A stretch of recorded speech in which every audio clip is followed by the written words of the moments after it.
Les organisations de la société civile du Bénin et celles des autres pays de la sous-région se donnent la main pour inciter les dirigeants africains à mobiliser davantage des ressources domestiques dédiées au service de la santé des populations. Que seraient nos pays sans des citoyens en bonne santé? Convaincus que la bonne santé des populations préoccupe les dirigeants au plus haut niveau et fiers des engagements pris par les États africains dont le Bénin, nous interpellons les plus hautes instances de ce pays, le Bénin, à mettre plus de rigueur dans le respect des engagements pris en matière de santé. Ces responsables d'ONG reconnaissent et saluent unanimement les efforts du gouvernement du Bénin en matière d'investissement dans ce secteur.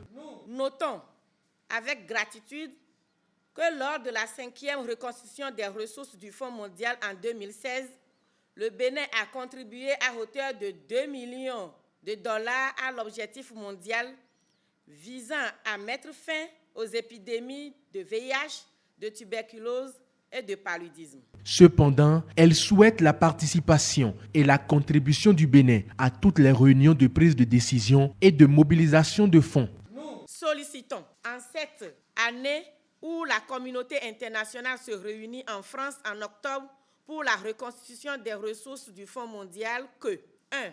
Le Bénin augmente sa contribution à 3 millions au moins de dollars, soit 1,5 milliard de francs CFA pour la 6e reconstitution des ressources du Fonds mondial. 2.